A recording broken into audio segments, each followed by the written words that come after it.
Hasil tes wawasan kebangsaan terhadap pegawai KPK hendaknya menjadi masukan untuk langkah-langkah perbaikan KPK, baik terhadap individu-individu maupun institusi KPK, dan tidak serta-merta dijadikan dasar untuk memberhentikan 75 pegawai KPK yang dinyatakan tidak lolos tes.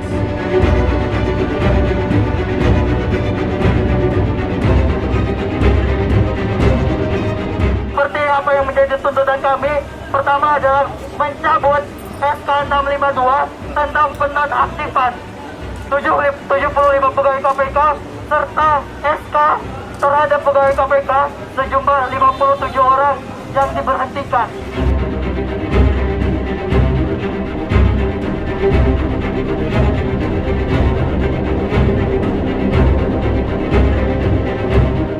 Untuk stigma dan permainan simbol para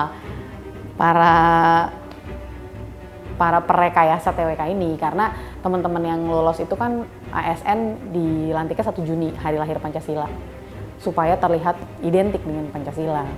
Kami di 30 September kan supaya identik dengan komunis, terkenal gitu kan di Indonesia. Seperti upaya mencocokkan tanggal gitu, mengepas-ngepasin tanggal gitu. Kami tidak lolos TWK, dianggap orang yang tidak Pancasila, tidak taat pada undang-undang, tidak punya komitmen untuk negara kesatuan Republik Indonesia. Sama seperti ketika dulu. Nah, kami ini kan sebenarnya banyak fitnah ya, yang melingkupi kami ini. Isu Talibanisme, isu radikalisme, isu intoleransi, ya kan? Terus berani kemudian kepada pimpinan, ya kan? Nah, itu isu-isu yang kemudian ya sebenarnya isu-isu murahan itu, dan semuanya sebenarnya udah dijawab semua. Ya, saya pikir inilah yang menjadi satu temuan Komnas HAM ya. Ada stigma-stigma gitu kan, Taliban. Sekarang mau di 30 September, apalagi PKI paling gitu kan. Ini apa saya bilang gitu ya, merah gitu kan, nggak bisa dibina. Saya pikir ya sekarang kan ya kami di sini kan sudah terbukti bahwa kami ini orangnya lemah, dituduh apa aja ya sudah. Saya menyayangkan ya bahwa pimpinan ternyata sebegitu teganya gitu ya. Karena berita acara sebelumnya itu kan maksimal 1 November. Tapi dipercepat menjadi 30 September. Kami bertanya-tanya, ada apa di balik ini? Tidak ada penjelasan kenapa dipercepat. Kemudian tidak ada penjelasan lagi-lagi hasil TWK kami. Sehingga kami mengajukan sengketa informasi publik terkait hasil asesmen tes wawasan kebangsaan kami. Gitu. Ini demi keterbukaan bersama gitu. Kemudian yang kami sayangkan adalah SK pemberhentiannya. Di poin pertimbangan itu ada 2 poin nih yang kami sayangkan gitu. Di poin B-nya itu adalah atas dasar falsafah dan ketaatan terhadap Pancasila, NKRI, Undang-Undang Dasar 1945 dan pemerintah yang sah. Dan di poin D-nya bahwa untuk menjadi ASN itu harus memenuhi syarat. Gitu. Itu 2 poin pertimbangan yang kami rasa itu menjadi stigma secara tidak langsung. Karena kami kan tidak memenuhi syarat, maka kami tidak dilantik gitu kan. Tapi poin B-nya berlandaskan asas tadi falsafah dan ketaatan terhadap Pancasila, NKRI dan pemerintah sah gitu ya. Berarti secara tidak langsung kami dianggap tidak taat kepada pemerintah. Dianggap kami anti Pancasila dan kami tidak nasionalis. Padahal kami tidak ada penjelasan di poin mana gitu. Itu yang kami sangat sayangkan. Kemudian diberhentikannya kok tanggal 30 September gitu. Ini kan buat kami secara langsung udah labeling banget nih. Kami sudah melaporkan ada upaya labeling merah ketika konferensi pers tanggal 25 Mei oleh pimpinan kami Alexander Marwoto. Kok makin mengerucut diberhentikan 30 September gitu. Ya ini jelas menyakiti hati kami gitu. Dan ini yang kami lawan melalui berbagai jalur hukum gitu ya. Penentuan dulu waktu G30 SPKI, itu yang menentukan PKI-nya kan, tanggal 30 itu, kegiatan pencerangannya. Artinya kalau mau dilihat dari penentuan ini, biasanya yang menentukan itu yang punya etikat tidak baik. Jadi gitu.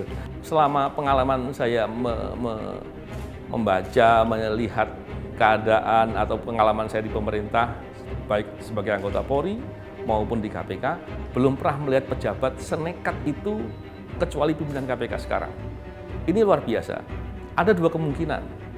Yang pertama, bisa jadi pimpinan KPK punya motif tertentu yang tentunya motifnya adalah bukan motif untuk berantas korupsi, justru malah sebaliknya. Kemungkinan kedua, pimpinan KPK sedang memberitahu ke kita semua bahwa hukum kita tuh nggak ada wibawa gitu. Ya, kami benar-benar geleng-geleng kepala gitu, diberhentikan 30 September gitu kan. Dan kita tahu lah, 30 September itu bagi perjalanan bangsa ini ada apa sih? Ada penculikan, ya kan? Itu tanggal 39 ada waktu yang ditentukan untuk menculik, ya kan, para jenderal-jenderal kita yang telah berjasa dalam perang kemerdekaan gitu kan, kemudian memimpin negeri ini gitu kan, yang kemudian mereka gugur gitu kan, diculik, dibunuh gitu kan oleh orang-orang yang nggak suka Pancasila, NKRI itu tegak gitu kan. Jadi yang kalau versi ini dilakukan oleh PKI gitu kan. Nah, artinya ini kami pengen dituduh PKI apa gitu setelah kemarin Taliban, Kadal Gurun gitu kan. Jadi kok jadi loncat gitu kan. Dari ekstrem kanan sekarang ekstrem kiri gitu kan. Jadi tapi ya itulah, stigma ini adalah upaya sebenarnya untuk melumpuhkan, untuk membunuh karakter assassination. Terlalu ini ya, bagi kami itu terlalu menyesakkan. Karena kami itu dianggap anti Pancasila, ya kan, tidak taat kepada Undang-Undang Dasar, ya kan, kemudian tidak berjiwa NKRI. Itu yang kami lakukan selama bertahun-tahun ini, memberantas korupsi, ya kan. Apa tidak untuk negara ini? Gitu. Tapi ya monggo aja, karena sejak di KPK, sejak di Tempo bahkan, Tempo itu sering dibilang pro Amerika, sering dibilang sangat kiri, tapi waktu ngebelain siapa dibilang ntar sangat kanan kayak gitu loh. Karena kan sebenarnya ya kebenaran kan nggak kenal kiri kanan ya. Terus waktu zaman impor daging sapi dibilangnya Zionis karena nakep-nakepin Ustadz. Terus zaman 2019 dibilangnya Taliban karena Bang Novel jenggotan dan cingkrang. Sekarang kami dibilang komunis, katanya gitu kan. Ya besok dibilang sekte penyembah pohon selanjutnya. Monggo aja, maksudnya G30 TWK didekatkan dengan komunis, ya monggo aja. Publik sudah pintar, publik sudah tahu mana yang benar, mana yang salah. Meskipun kemudian akhirnya kami harus keluar dari KPK, buat aku sejak publik tahu mana yang benar, mana yang salah, itu kita semua udah menang kok.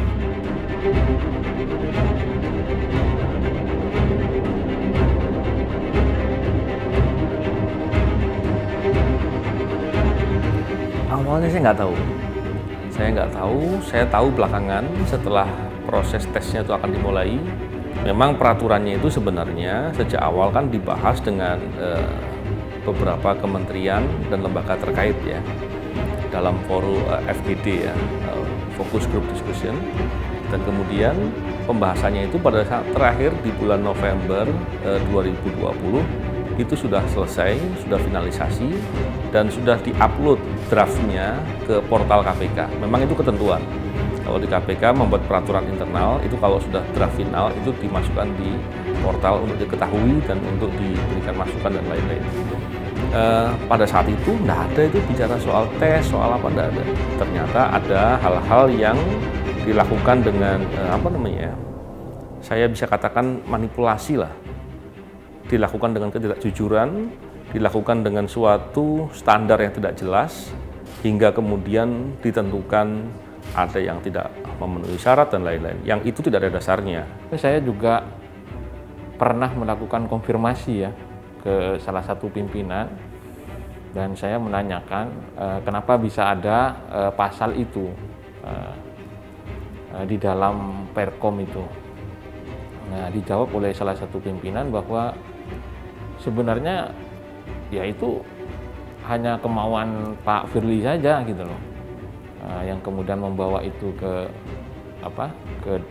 Kemenkumham. Tapi karena kemudian itu menjadi sebuah putusan dari pimpinan, maka mau tidak mau ya pimpinan ini kemudian mengakui bahwa ya mau tidak mau kita juga harus mengakui bahwa itu adalah yang telah dilakukan secara kolektif kolegial.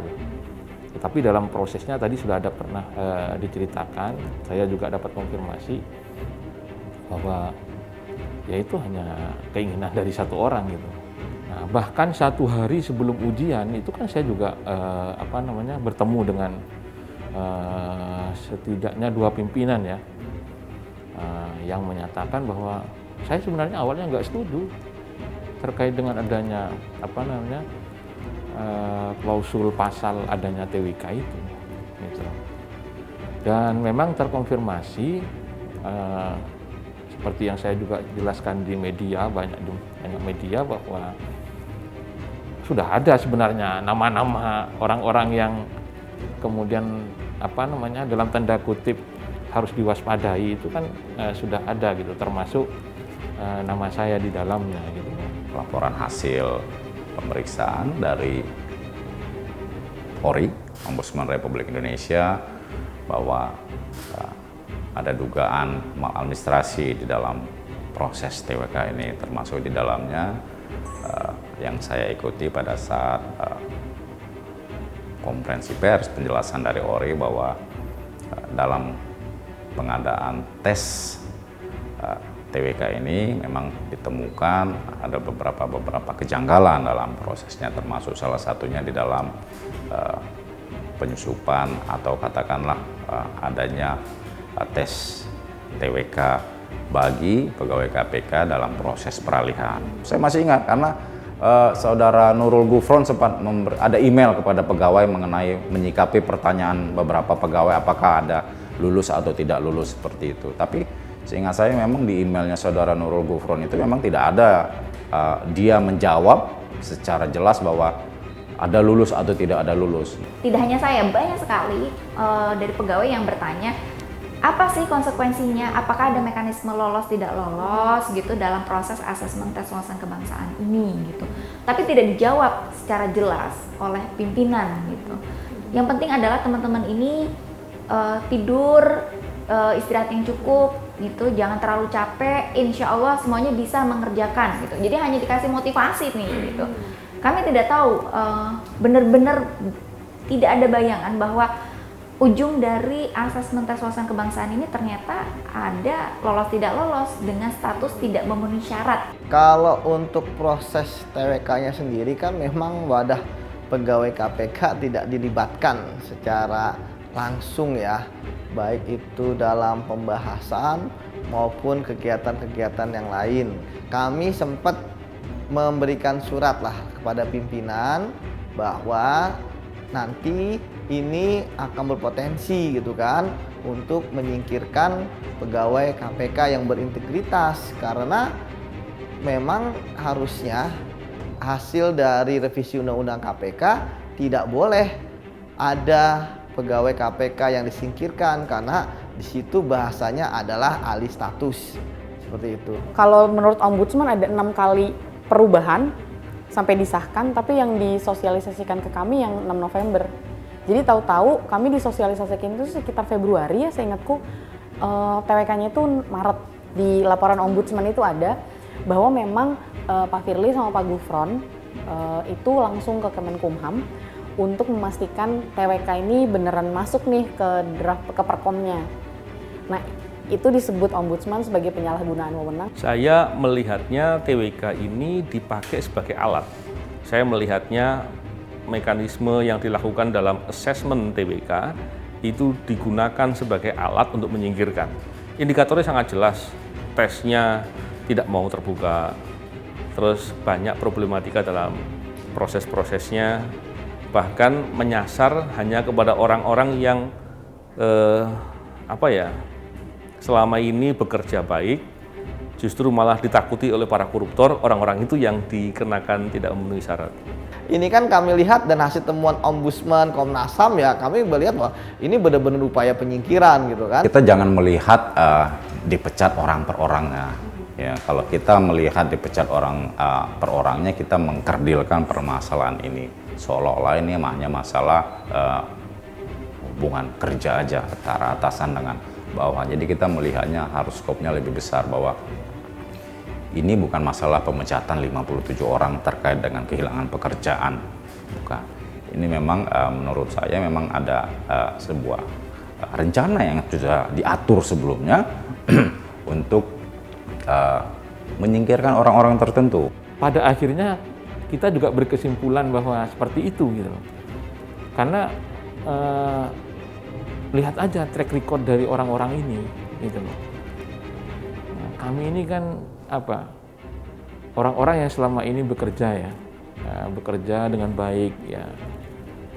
Kami sudah anggap KPK itu rumah kedua ya, keluarga kedua setelah anak dan istri, keluarga di rumah gitu loh. Ya bisa dibayangkan, kami nggak punya kesalahan apapun, ya kan. Undang-undang menyatakan kami kemudian diminta untuk beralih ke ASN, tapi melalui proses yang seperti ini kami kemudian berusaha untuk ditendang ya, untuk diusirlah dari rumah kami. Dalam pikiran saya aneh ya, ketika orang di KPK bekerja baik justru malah ditakuti, diminta keluar.